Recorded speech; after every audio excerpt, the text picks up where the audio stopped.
हाँ, इस वीडियो में हम आपको मिक्सचुरेशन पर कुछ बताना चाहेंगे। तो आज का टॉपिक है मिक्सचुरेशन, जिस पर हम आपके साथ काफी विस्तार से चर्चा करना चाहेंगे। तो इसमें खास बिंदु जो है स्टडी के वो हैं इसका introduction and functional anatomy of urinary bladder और nerve supply to urinary bladder and sphincter. तो ये आज के 3 टॉपिक्स हैं जिन पर हम आपके साथ डिटेल से चर्चा करना चाहेंगे। वो आज के टॉपिक क्या हैं, बिंदु क्या है? तो टॉपिक तो है आपका मिक्सचुरेशन। अब मिक्सचुरेशन क्या है ये हमें जानना चाहिए, इस पर हमें डिस्कशन करना चाहिए। और क्या करना चाहिए, इसमें जो 2 पॉइंट हैं इसकी फंक्शनल एनाटॉमी जानना, यानी किसकी, यूरिनरी ब्लैडर की फंक्शनल एनाटॉमी क्या है, और यूरिनरी ब्लैडर और स्फिंक्टर को नर्व की सप्लाई कैसे होती है। ये आज के खास बिंदु हैं जिन पर हम डिटेल के साथ आपके साथ चर्चा करना चाहेंगे। तो आइए जाने फर्स्ट ऑफ ऑल कि मिक्सचुरेशन क्या है। तो यह एक प्रक्रिया है। मिक्सचुरेशन इज ए प्रोसेस, यानी यह एक वह प्रक्रिया है जिसके द्वारा इसमें यूरिनरी ब्लैडर में कलेक्ट हुआ यूरिन को क्या करना चाहिए, वाइड करना चाहिए। मतलब उससे यूरिन से उसको खाली करना ही इस प्रक्रिया में होता है, जिसको हम नाम देते हैं मिक्सचुरेशन। जैसा कि यहाँ पर लिखा गया है कि ये process by which urine is voided from urinary bladder, the functional anatomy and nerve supply of urinary bladder are essential for the process of micturition. तो मिक्सचुरेशन क्या है, यूरिनरी ब्लैडर में कलेक्ट हो गया यूरिन, फिर वहां से उसको खाली करने की जो प्रक्रिया होती है इसको हम नाम देते हैं मिक्सचुरेशन, यानी आप जिसको दूसरे शब्दों में कह सकते हैं यूरिनेशन। यूरिनरी ब्लैडर में क्या कलेक्ट होता है, यूरिन, और उसी यूरिन से इस ब्लैडर को खाली करने की प्रक्रिया को हम नाम देते हैं मिक्सचुरेशन। तो यूरिनरी ब्लैडर जब यूरिन से खाली होगा तो रिजल्ट क्या होगा, यूरिनेशन। तो यही वो प्रक्रिया है जिसको हम नाम देते हैं मिक्सचुरेशन। यानी ब्लैडर में जितना यूरिन कलेक्ट हो गया है उसको ब्लैडर से बाहर निकालने की, ब्लैडर को खाली करने की जो प्रक्रिया होती है उसको हम नाम देते हैं मिक्सचुरेशन। अब इसमें 2 पार्ट इसके ऐसे हैं जिनको ये प्रक्रिया कैसे काम करती है, तो उसको समझने जानने के लिए हमें 2 बिंदुओं पर खास तौर से ध्यान देने की जरूरत होगी। वो है functional anatomy of urinary bladder and nerve supply to the urinary bladder and sphincter.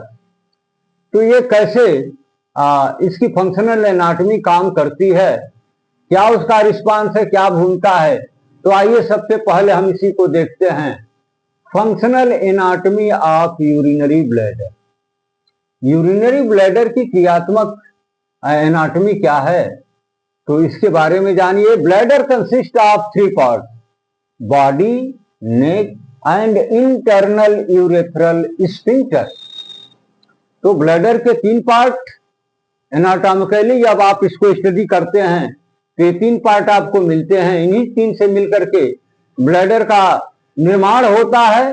और उसका पहला जो पार्ट है वो है ब्लैडर, जो ये चौड़ा वाला पार्ट है, और इसका लोअर जो नैरोअर पार्ट है ये है इसका नेक, और यहीं पर ये मिल जाएगा स्फिंक्टर। इसको कहते हैं इंटरनल यूरेथ्रल स्फिंक्टर। यानी यूरेथ्रा में 2 स्फिंक्टर होंगे, एक तो एक्सटर्नल होगा और दूसरा इंटरनल होगा।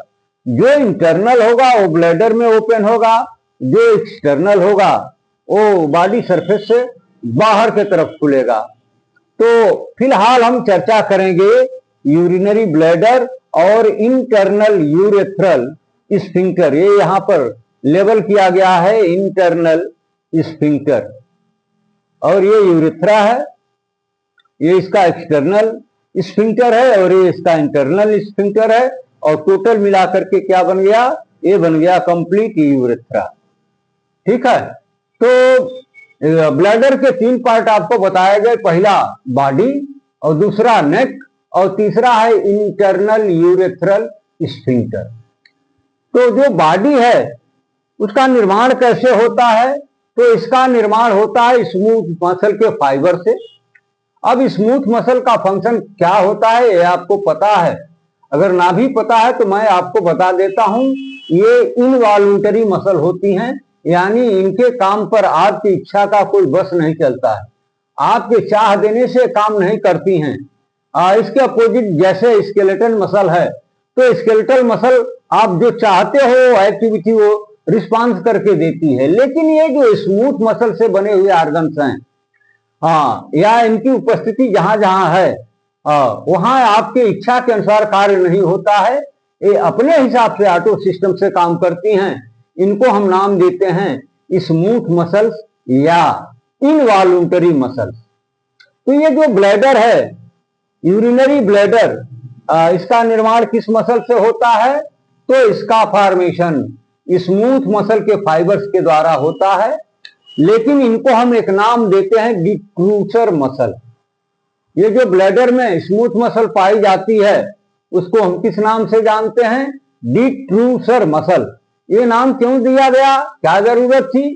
तो डिट्रूसर का मतलब होता है पुश डाउनवर्ड, जो नीचे के तरफ प्रेस करे, धक्का दे। तो ये मसल ऐसा ही कुछ करती है, यानी यूरिन को नीचे की तरफ प्रेस करती है। तो इसके फंक्शन के आधार पर इसका नामकरण कर दिया गया, जैसा नाम वैसा काम, यानी डिट्रूसर मसल। यही डिट्रूसर मसल या स्मूथ मसल आप कहिए, इसी से निर्माण होता है यूरिनरी ब्लैडर का। ठीक है। It is made up of 3 layer. तो इसकी 3 लेयर्स बताई जाती हैं जिनके द्वारा ब्लैडर की वाल का निर्माण होता है। इसमें पहला बताया गया इनर लॉन्गिट्यूडिनल, दूसरा है मिडिल सर्कुलर लेयर और तीसरा है आउटर लॉन्गिट्यूडिनल लेयर। यानी 3 लेयर में इसके फाइबर्स लगे होते हैं, एक आउटर साइड और एक इनर साइड और एक मिडिल साइड में। ये 3 लेयर पाई जाती हैं। ये 3 लेयर बन क्यों जाती हैं? तो जो आउटर लेयर है उसके फाइबर्स लॉन्गिट्यूडिनली लगे होते हैं, जो इनर लेयर होती है उसके फाइबर्स भी लॉन्गिट्यूडिनली ही लगे होते हैं, ऊपर से नीचे लंबवत लगे रहते हैं। लेकिन जो मिडिल लेयर है इसके फाइबर सर्कुलर इन नेचर होते हैं, ये गोलाकार होते हैं। अब चूंकि ये बीच में होते हैं तो इसलिए एक इनर लेयर बन जाती है, एक आउटर लेयर बन जाती है। लेकिन जो आउटर और इनर लेयर है इसके फाइबर्स तो सेम सिचुएशन में पाए जाते हैं, सेम यूनिफॉर्म में पाए जाते हैं, यानी लॉन्गिट्यूडिनल होते हैं आउटर लेयर के भी और इनर लेयर के भी। लेकिन जो मिडिल लेयर होती है उसके जो फाइबर्स हैं वो लॉन्गिट्यूडिनल इन नेचर नहीं होते हैं, बल्कि वो सर्कुलर इन नेचर होते हैं, यानी वो घुमावदार होते हैं, गोलाकार होते हैं, इनसर्किल्ड होते हैं। तो इस तरह से इन 3 लेयर के मिलने से क्या बन गया? ब्लैडर की जो दीवार बनेगी वो इन्हीं 3 लेयर के सहयोग से बनती है। अब ब्लैडर में एक ट्राइगोन पॉइंट मिलता है। अक्सर आप बुक्स में ट्राइगोन लेवलिंग पा जाएंगे। तो एक ट्राइगोन क्या है? जैसा इसका नाम वैसा इसका काम। ट्राइगोन का मतलब ट्राइंगुलर इन शेप। तो यह एक एरिया बनती है, कहां बनती है? ब्लैडर के पोस्टीरियर सरफेस पर। यानी ये ब्लैडर है,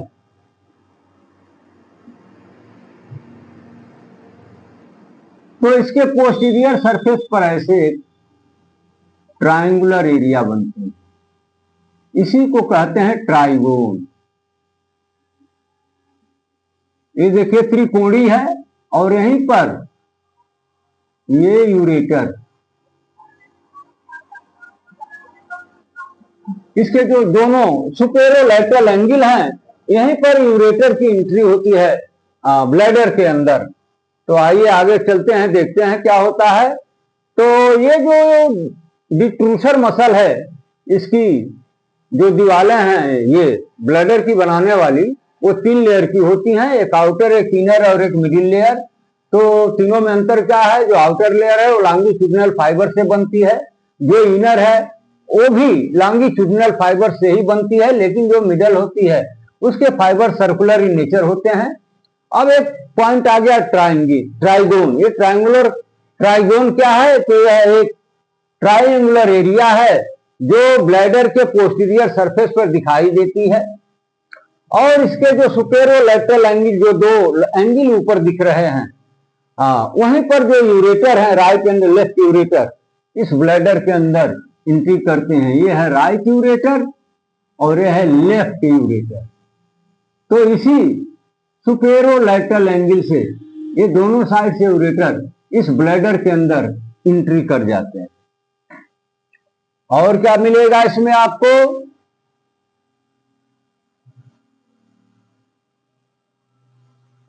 the lower part of the bladder is narrow. आप देखिए फिगर में, ये lower part of the bladder है, ये नैरो है।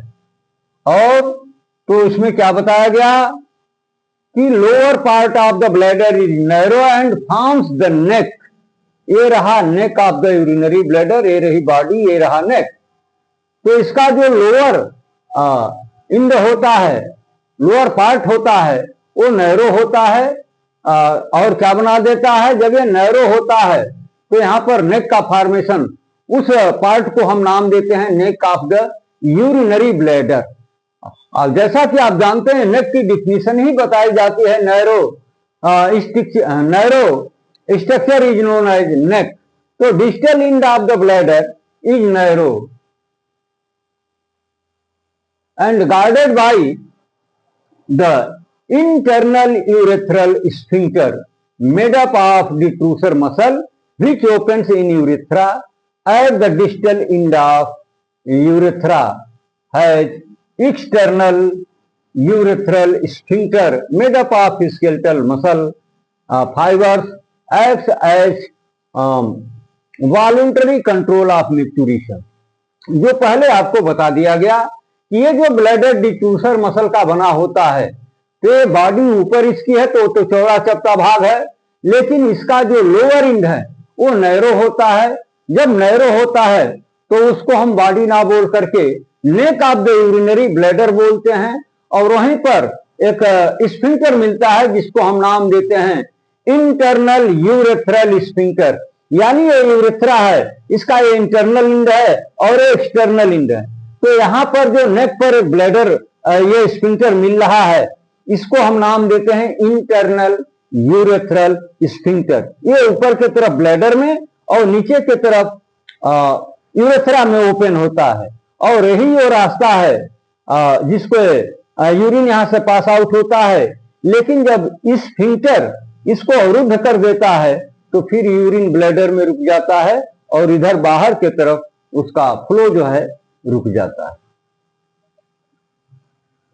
और ये इसका, लेकिन जो इंटरनल यूरेथ्रल स्फिंक्टर है, इसकी विशेषता ये है कि इसका भी निर्माण डिट्रूसर मसल यानी स्मूथ मसल के फाइबर से ही होता है।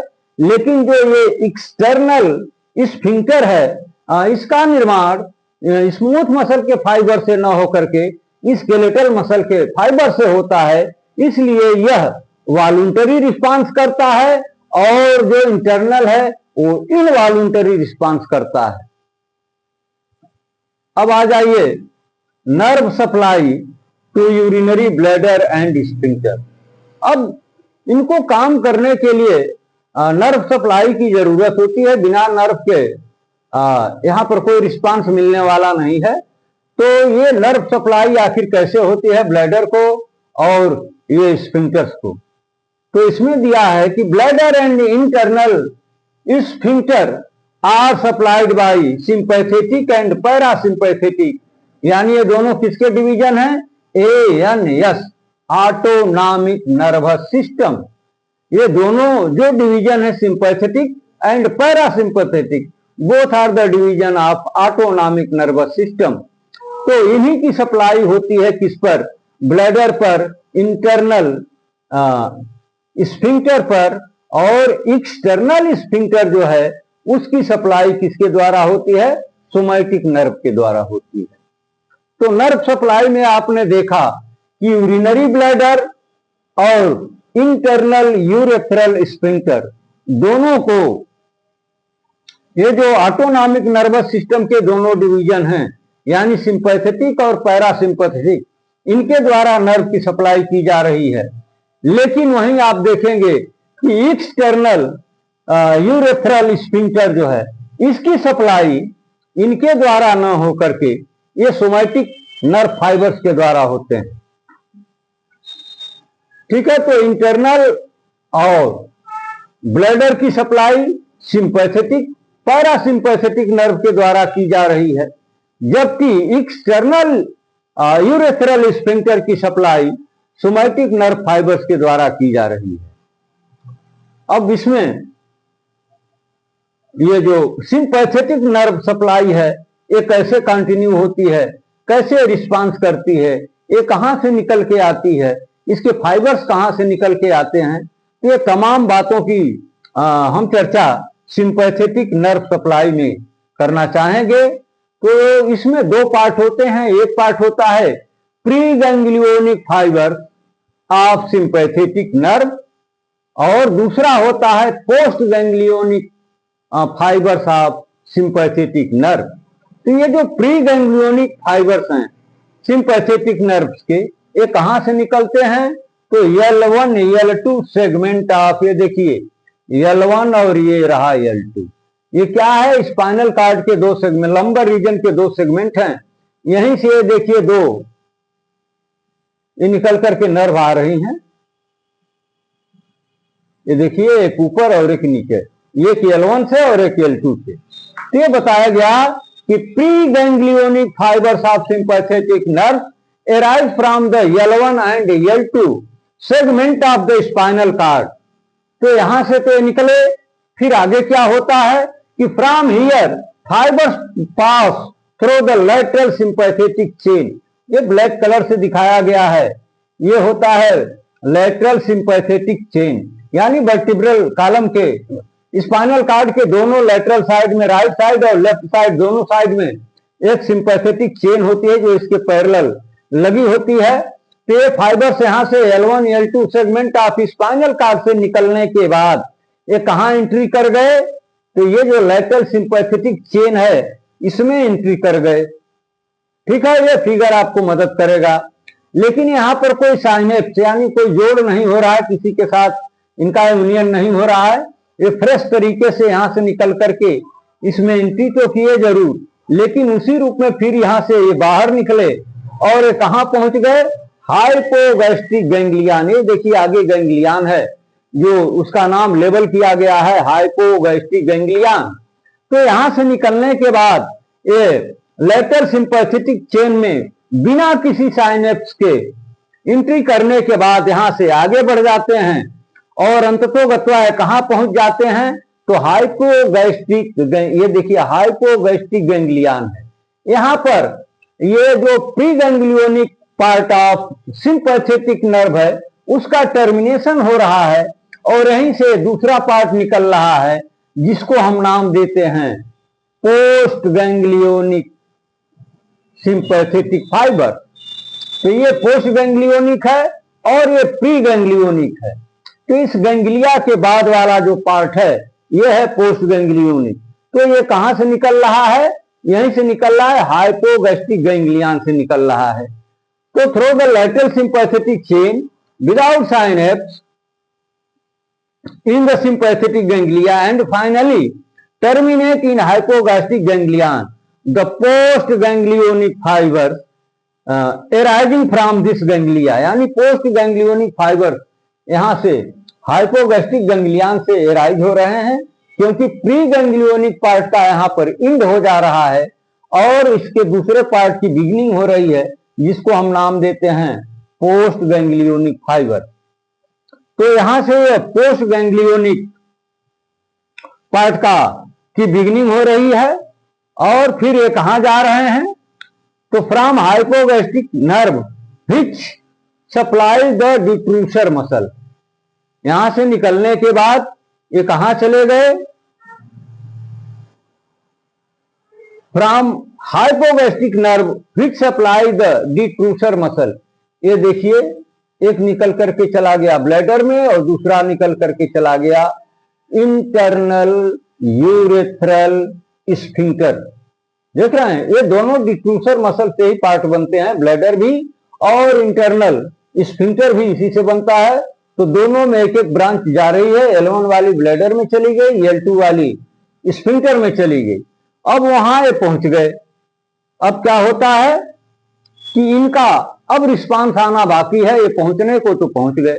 अब होता क्या है, जब ये नर्व स्टिमुलेट होते हैं, यानी ये सिंपैथेटिक नर्व है, जब ये सिंपैथेटिक नर्व स्टिमुलेट होती है तो रिजल्ट क्या होता है, ये जो डिफ्यूजर मसल है ये रिलैक्स फॉर्म में चली जाती है। जब मसल रिलैक्स होती है तो उसकी साइज में बढ़ोतरी हो जाती है, और मसल जब कॉन्ट्रैक्ट होती है तो उसकी साइज छोटी हो जाती है। तो वही काम यहां पर हो रहा है। जब ये स्टिमुलेट होते हैं तो ये डिफ्यूजर मसल को रिलैक्सिंग फेज में ले जाते हैं, उनको रिलैक्स कर देते हैं, यानी उनकी साइज जब बढ़ जाती है तो पता लगता है कि ये जो इंटरनल यूरेथ्रल ओरिफिस ये स्फिंक्टर है उसकी भी साइज जब बढ़ेगी तो फिर यहाँ पर क्लोजिंग की कंडीशन बन जाएगी। और जब ये क्लोज हो जाएगा तो फिर यूरिन का ब्लैडर से ट्रांसपोर्ट यूरेथ्रा में नहीं हो सकता, क्योंकि रास्ता ब्लॉक है। Resulting feeling in the urinary bladder due to this. अब ये जब बंद हो जाए, यानी ऐसे समझ लीजिए, समराइज करते बता दूं कि ये जो सिंपैथेटिक नर्व है ये lumbar segment of spinal cord यानी L1 L2 से ये दो प्री गैंग्लियोनिक फाइबर्स निकलते हैं सिंपैथेटिक नर्व के, और ये सीधे कहां, जो लेटरल सिंपैथेटिक चेन है, ये फिगर में देखिए, इसमें एंट्री कर गए और बिना किसी परिवर्तन के, बिना किसी साइनेप्सिस के ये आगे बढ़ गए। ये अंततोगत्वा पहुंच कहां गए, ये हाइपोगैस्ट्रिक गैंग्लियन है। इसमें पहुंचने पर इनका इंड हो गया और यहीं से दूसरा पार्ट इसका शुरू हो गया, जिसको हम नाम देते हैं पोस्ट गैंग्लियोनिक फाइबर।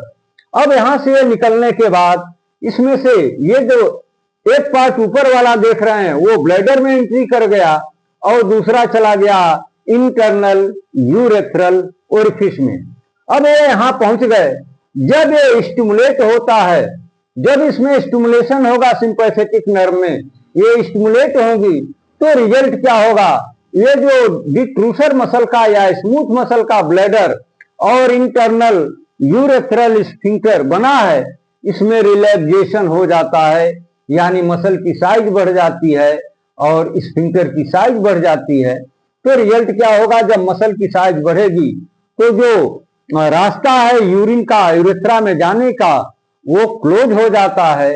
रिजल्ट क्या होता है, ब्लैडर में यूरिन फॉर्मेशन कलेक्शन शुरू हो जाता है और ब्लैडर जो है फीलिंग मोड में आ जाता है। और चूंकि यूरिन के निकलने का रास्ता बंद है तो सारा का सारा जितना भी यूरिन किडनी से चल करके थ्रो यूरेटर आया वो सब का सब इसी ब्लैडर में कलेक्ट होने लगता है। इसी कारण इस सिंपैथेटिक नर्व को हम एक दूसरा नाम भी देते हैं, नर्व ऑफ फीलिंग, क्योंकि ब्लैडर में यूरिन की फीलिंग सिर्फ और सिर्फ सिंपैथेटिक नर्व के स्टिमुलेशन से हो रहा है। अगर ये नर्व स्टिमुलेट ना हो तो फिर ये रास्ता ओपन होता है और यहाँ पर यूरिन का कलेक्शन संभव नहीं होता है। तो इसलिए इसको हम दूसरा नाम देते हैं नर्व ऑफ फीलिंग। तो इस एपिसोड में हमने सिंपैथेटिक नर्व की supply to the urinary bladder and sphincter तक दिखाया, बताया। अब अगले एपिसोड में हम पैरासिंपैथेटिक का एक्शन या उसका फंक्शन आपके साथ शेयर करना चाहेंगे। तो ये रहा। अब कहे तो एक बार मैं इसको सरसरी तौर पर रिवाइज कर देता हूं। तो मिक्सुरेशन क्या है, यानी यह एक प्रक्रिया है जिस प्रक्रिया के तहत यूरिनरी ब्लैडर में कलेक्ट हुआ हो गया यूरिन का ब्लैडर से निष्कासन या उसको खाली करने की जो क्रिया प्रक्रिया है उसी को हम नाम देते हैं मिक्सुरेशन। अब इस प्रक्रिया को पूरी तरीके से जानने के लिए हमें दो चीजों पर खास तौर से ध्यान देना होगा और वो टॉपिक्स होंगे functional anatomy of the urinary bladder and nerve supply of the urinary bladder. तो जो functional anatomy of the urinary bladder है, इसमें बताया गया कि जो ब्लैडर है वो 3 पार्ट का बना हुआ है, बॉडी, नेक और स्फिंक्टर। लेकिन इसकी जो ब्लैडर की जो दीवारें हैं वो एक स्मूथ मसल के फाइबर से बनती हैं। उस मसल को हम नाम देते हैं डिट्रूसर मसल। ठीक है। अब ये डिट्रूसर मसल जो ब्लैडर की दीवार बनाती है, उसमें 3 लेयर बने होते हैं, इनर, आउटर और मिडिल। इनर और आउटर के फाइबर जो है सेम अरेंजमेंट में होते हैं, वो लॉन्गिट्यूडिनल फेज में होते हैं, जबकि जो मिडिल लेयर है वो सर्कुलर फाइबर्स के द्वारा बनी होती है। अब इसके बाद इसमें छोटा सा ये पॉइंट आता है ट्राइगोन। ट्राइगोन क्या है? ये कुछ नहीं है, ये यूरिनरी ब्लैडर के पोस्टीरियर सरफेस पर एक त्रिकोणाकार स्ट्रक्चर है। स्ट्रक्चर क्या है? एक शेप है, आकृति है, बाकी कुछ नहीं है। तो इसी के ये जो सुपेरो लैटरल एंगल, इसके ऊपर के तरफ दाएं बाएं जो 2 इसके एंगुलर पार्ट है, एंगल बनते हैं, इन्हीं एंगल के थ्रू ये जो दोनों साइड के यूरिनरी ब्लैडर हैं, जो ब्लैडर के अंदर एंट्री करते हैं। अब ब्लैडर का जो निचला हिस्सा है वो नैरो होता है। अब नैरो होने के नाते उसे हम नेक ऑफ द ब्लैडर बोलते हैं, और वहीं पर एक स्फिंक्टर मिलता है जिसको हम नाम देते हैं इंटरनल यूरेथ्रल स्फिंक्टर। और ये जो स्फिंक्टर है, इसका भी निर्माण, इसकी भी बनावट इसी स्मूथ मसल के द्वारा ही होता है। अब इसकी नर्व सप्लाई में आपको हम बताना चाहेंगे कि यूरिनरी ब्लैडर और ये जो स्फिंक्टर हैं, इनकी सप्लाई के लिए ये ऑटोनॉमिक नर्वस सिस्टम की जो दो डिवीजन बताई जाती हैं, सिंपैथेटिक और पैरासिंपैथेटिक डिवीजन, तो इन्हीं के द्वारा यहाँ पर नर्व की सप्लाई की जाती है। तो इसके बाद हम 2 में से एक सिंपैथेटिक नर्व सप्लाई यानी इसकी चर्चा आज कर लेते हैं, और पैरासिम्पैथेटिक की चर्चा अगले एपिसोड में हम करेंगे। इसीलिए कहता हूं कि मेरी वीडियोज आप कंटिन्यूटी में देखते रहें तो लाभ की स्थिति में रहेंगे, इसका बेनिफिट आपको अवश्य मिलेगा। लेकिन अगर आप गैप कर देते हैं तो फिर पढ़ने का जो सिलसिला है, जो कंटिन्यूटी है, वो टूट जाती है, और फिर आगे की चीजें एक कंटिन्यूअस में समझने में दिक्कतें आती हैं। तो ये जो सिंपैथेटिक नर्व की सप्लाई कैसे होती है, तो ये जो सिंपैथेटिक नर्व है, इसमें 2 पार्ट होते हैं, एक होता है प्री गैंग्लियोनिक और दूसरा होता है पोस्ट गैंग्लियोनिक। ये गैंग्लिया है, इसके पहले वाले पार्ट को, माने जहां से बिगिनिंग कर रहे हैं फाइबर, यहां से लेकर के और इस गैंग्लिया तक हम पार्ट जो है इसको कहेंगे प्री गैंग्लियोनिक, और इस गैंग्लिया से लेकर के ब्लैडर तक के पार्ट को नाम देंगे पोस्ट गैंग्लियोनिक। तो जो इसके प्री गैंग्लियोनिक फाइबर्स हैं, ये कहां से निकल रहे हैं? तो L1 L2 segment of the spinal cord, figure में देखिए, यहां से राइज करते हैं। जब ये इसको स्पाइनल कार्ड से बाहर आते हैं तो फिर इसके बगल में लेटरल सिंपैथेटिक चेन आपको दिख रही है। इस चेन के अंदर एंट्री करते हैं गैंग्लिया है, सिंपैथेटिक गैंग्लिया है, इसमें एंट्री करते हैं विदाउट केनी, किसी भी बिना परिवर्तन के, बिना किसी चेंज के ये निकल करके फिर ये आगे बढ़ते हैं और कहां पहुंच जाते हैं? हाइपोगैस्ट्रिक गैंग्लिया में पहुंच जाते हैं। और वहां पहुंचने के बाद इनका टर्मिनेशन हो जाता है। जहां इनका टर्मिनेशन होता है वहीं से पोस्ट गैंग्लियोनिक पार्ट की बिगिनिंग होती है। और ये जो post ganglionic part of the sympathetic nerve है, ये फाइबर्स कहां पहुंचते हैं? देखिए, ब्लैडर में पहुंच गए, और कहां पहुंच गए? इंटरनल यूरेथ्रल स्फिंक्टर में पहुंच गए। ठीक है। अब जब ये स्टिमुलेट होते हैं तो रिजल्ट क्या होता है? ये दोनों एरिया यानी ब्लैडर और ये इंटरनल यूरेथ्रल स्फिंक्टर की जो एरिया है या ब्लैडर का जो पार्ट है, ये दोनों एक ही मसल के फाइबर से बने, जिसका नाम है डिट्रूसर मसल या स्मूथ मसल। तो स्मूथ मसल की विशेषता यह है कि जब सिंपैथेटिक नर्व स्टिमुलेट होगी तो ये मसल जो है रिलैक्स फेज में चली जाएगी। यानी मसल जब रिलैक्सिंग फेज में चली जाती है तो उसकी साइज, आकार बढ़ जाता है। जब उसका आकार बढ़ेगा तो ये जो ब्लैडर से यूरेथ्रा में जाने का रास्ता है, मसल के बढ़ने की वजह से वो क्लोज हो जाएगा। रिजल्ट क्या होगा? ब्लैडर के अंदर यूरिन की फीलिंग स्टार्ट हो जाएगी। क्योंकि वो बाहर जाने का, यूरिन के निकलने का रास्ता क्लोज है। ठीक है, तो ये जो ब्लैडर में यूरिन फिलिंग की प्रक्रिया चल रही है, ये कैसे चल रही है? Due to stimulation of sympathetic nerve, यानी सिंपैथेटिक नर्व के स्टिमुलेट होने से ही ये रास्ता बंद हुआ और ब्लैडर में यूरिन कलेक्शन का काम शुरू हो गया। इसीलिए इस नर्व को हम एक दूसरा नाम भी देते हैं। वो नाम क्या है? जैसा काम वैसा नाम, यानी नर्व ऑफ फीलिंग। ठीक है, तो अब हम अगले एपिसोड में ये पैरासिम्पैथेटिक का क्या रिस्पांस है यूरिनरी ब्लैडर और स्फिंक्टर पर, ये अगली वीडियो में आपके साथ चर्चा करना चाहेंगे।